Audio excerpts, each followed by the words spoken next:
Assalamualaikum dan selamat sejahtera. Baiklah murid, hari ini kita akan sambung pelajaran kita yang bertajuk Kenali Bundar. Apa itu bundar? Bundar adalah proses menghampirkan suatu nombor kepada puluh yang terdekat. Untuk menyelesaikan masalah bundar ni, kamu murid mesti mahir dalam rangkaian nombor. Maksudnya, kamu mesti ingat susunan nombor daripada nombor kecil kepada nombor besar. Baik, kita pergi ke muka surat 45 di buku teks. Cikgu terangkan muka surat 45, kenali bundar. Bantu Arnab dapatkan lombak merah. Bundarkan 22 kepada puluh yang terdekat. Baik, sekarang kita tengok kat mana lombak merah berada. Baik, lombak merah berada di nombor 20 dan juga nombor 30.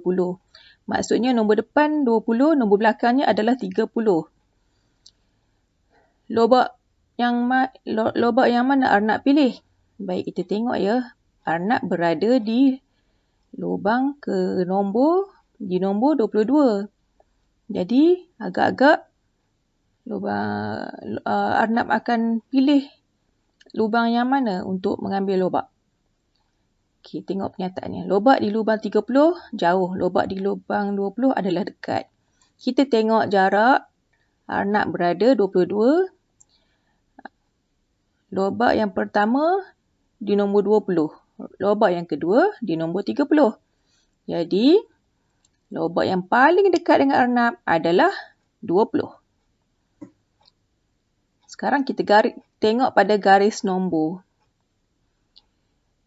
Di garis nombor,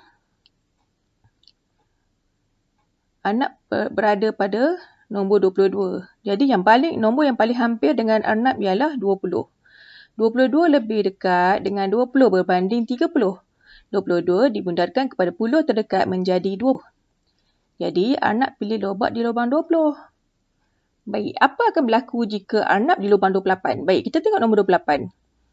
Jika Arnab berada di nombor 28, di lubang nombor 28, lobak yang terdekat ialah nombor 30. Seterusnya, muka surat 46. Kita tengok jalan raya yang membukit. Kereta berada di atas jalan raya, di atas jambatan tu. Baik, soalannya A, bundarkan 67 kepada puluh yang terdekat. Tengok pada garisan nombor 67. 67 paling hampir, paling dekat dengan 60 atau 70. Ingat perkara awal yang cikgu tekankan tadi, nombor mesti berada di antara dua nombor, maksudnya nombor depan dengan nombor belakang. Nombor depannya adalah nombor 60, nombor belakangnya adalah 70. Jadi 67 berada hampir dengan 70. Jadi 67 lebih dekat dengan 70. 67 dibundarkan kepada puluh terdekat menjadi 70. Tengok soalan B. Bundarkan 65 kepada puluh terdekat. Lihat nombor 65. 65 berada di antara nombor 60 dan 70. 65 terletak di tengah-tengah di antara 60 dengan 70. Jadi 65 dibundarkan kepada puluh terdekat menjadi 70. Sekarang tengok soalan di bawah. Bundarkan 74, 85 dan 98 kepada puluh terdekat. Baik, kita cuba ya. 74. 74 berada di antara nombor 70 dan 80. 74 berada lebih hampir kepada 70. Jadi jawapan untuk 74 bundar kepada puluh yang hampir adalah 70. Nombor 85 pula. 85 berada di antara nombor 80 dan 90. Jadi nombor yang paling hampir dengan 85 ialah 90. Dan juga soalan 98. Nombor 98 berada di antara nombor 90 dan 100. 98 berada hampir dengan 100. Jadi jawapan untuk 98 dibundarkan kepada puluh yang terdekat adalah 100. Muka surat 47. Soalan ketiga.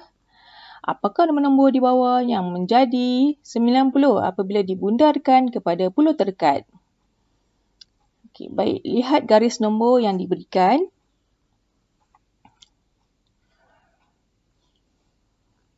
Kita kena senaraikan nombor apa apabila dibundarkan kepada menjadi 90. Jadi kita tengok nombor apa yang hampir dengan 90. Kita dapat lihat di garis nombor 85, nombor 86, 87, 88 dan 89 hampir dekat dengan 90. 85, 86, 87 dan 88 dan 89 menjadi 90 apabila dibundarkan kepada puluh terdekat. Baik, tengok soalannya. Bolehkah nombor kosong, sifar 1, 2, 3, 4, 5, 6, 7, 8 dan 9 dibundarkan kepada puluh terdekat? Bincangkan. Okey, sudah semestinya boleh ya.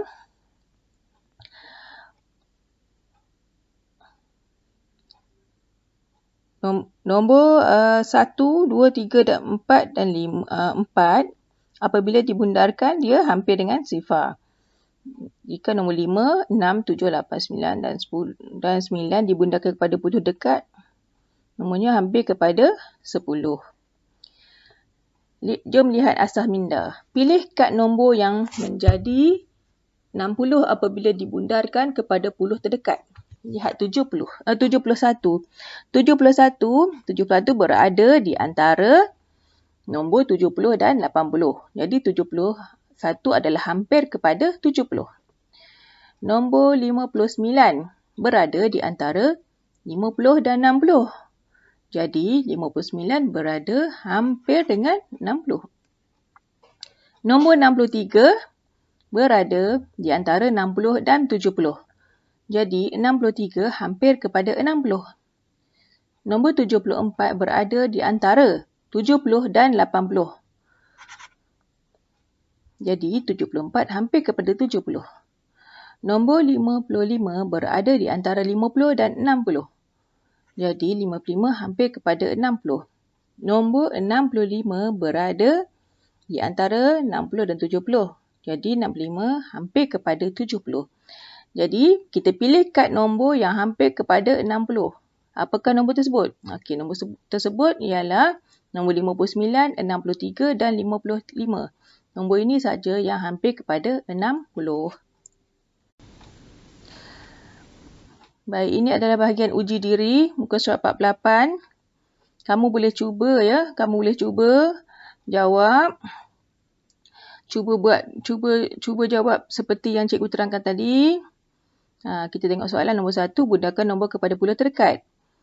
Baik, nombor dia soalan adalah nombor 44 dan 45. Kita selesai 44 dulu. 44 hampir kepada apa? Dibundarkan menjadi 44 dibundarkan menjadi apa? Maksudnya tengok nombor apa yang paling hampir dengannya. Nombor 44 hampir dengan 40. Jadi jawapan untuk A adalah 40. Nombor 45 dibundarkan menjadi, tengok pada garis nombor, pada garis nombor 45, tengok nombor yang paling hampir adalah 50. Baik, soalan ni uji diri kamu boleh selesaikan ya. Nanti minta ibu ayah tolong bantu. Seterusnya muka surat 49. Cikgu terangkan sepintas lalu. Kemudian kamu boleh cuba di rumah.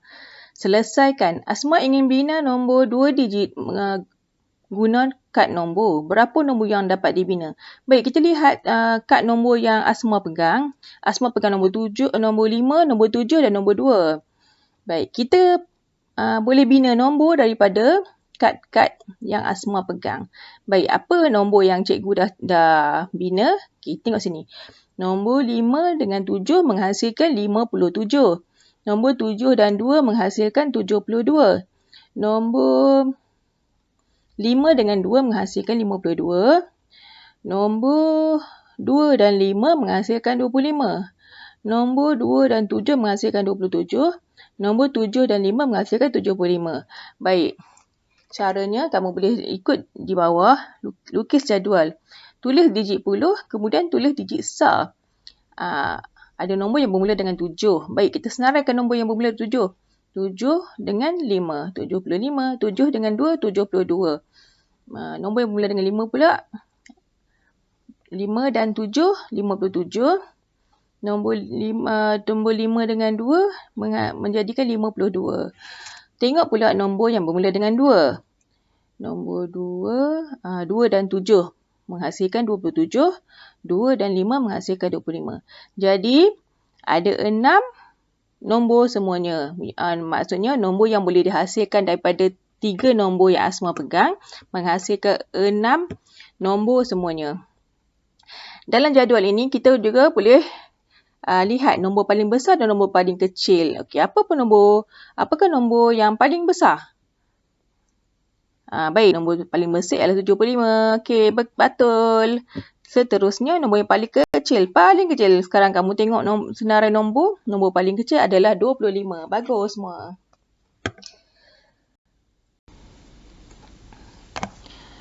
Okey, di sini pula soalan nombor 2, muka surat 50. Cikgu terangkan. Tengok, kamu lihat ada 2 kanak sedang main guli. Ali ada 45 guli. Guli Ali lebih 5 daripada guli Kumar. Okey, tengok ada Ali dengan Kumar. Berapa guli Kumar? Sekarang kita lukis. Kita lukis rajah. Tengok kat buku teks ya, muka surat 50. Ali ada 45 guli. Guli Ali ni lebih 5 daripada Kumar.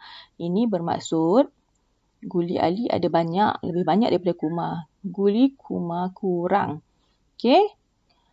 Tengok rajah, guli Ali lebih 5 jadi iaitu 45. Tapi guli Kumar kurang 5. Kalau kurang 5 daripada 45 adalah 40. Jadi kita bilang menurun 5 langkah daripada 45. 45 melangkah ke belakang, menurun 44, 43, 42, 41 dan 40. Jadi guli Kumar adalah 4. Okey, seterusnya soalan ketiga. Ramesh dan Maya berbual. Ramesh, jisim saya 30 kilogram. Kemudian Ramesh pun berkata, Maya, jisim saya lebih. Jika dibundarkan, jisim saya 30 kilogram juga. Jadi, apa kemungkinan nombor-nombor untuk berat Ramesh? Okey, kita tengok teka dan uji. Ujian 1. 31 dibundarkan jadi 30. 32 dibundarkan jadi 30 juga. 33 dibundarkan jadi 30. 34 dibundarkan menjadi 30. 35 dibundarkan menjadi 40. Jadi, jisim Ramesh yang mungkin ialah 31, 32, 33 atau 34 sahaja. Sebab Ramesh cakap jisim dia apabila dibundarkan menjadi 30 juga. Okey, boleh anak-anak? Seterusnya, muka surat 52. Meling hendak buat gelang. Dia guna magnet di bawah. Baik, tengok ada magnet warna pink dan juga magnet warna kuning. Apa pola gelang Melin? Sebelum ni kita dah belajar pola. Jadi, hari ni kita buat pengulangan untuk menamatkan tajuk. Tajuk ni ya. Jadi, Melin susun 4 magnet pink dan 2 magnet berwarna kuning. 4, 2, 4, 2, 4, 2. Jadi, pola gelang Melin ialah 4, 2, 4, 2, 4, 2. Kamu juga boleh membina gelang di rumah ya. Kalau ada bahan, boleh cuba. Kemudian, kamu nyatakan pola yang telah kamu buat untuk gelang kamu tu. Tengok projek nombor. Okey, baik. Ini kalau kamu ada masa kat rumah, kamu boleh santai buat je aktiviti dengan adik ke, dengan abang ke, kakak ke, dengan ibu ke. Masa ibu tak ada kerja kan. Okey, cikgu cuma terangkan supaya kamu lebih faham. Baik, kita tengok mahir nombor. Caranya tulis satu nombor 2 digit dalam angka dan perkataan. Lengkapkan jadual tugasan. Baik, ini nombor yang cikgu pilih. Nombor, kamu boleh pilih nombor kamu sendiri dan senaraikan untuk kemahiran kamu. Nombor 69. Nombor 69. Dalam nombor adalah 69 dan dalam perkataan cikgu eja 69. Baik, nombor 1. Ada berapa puluh? Dalam nombor 9 ni ada berapa puluh? Cikgu adalah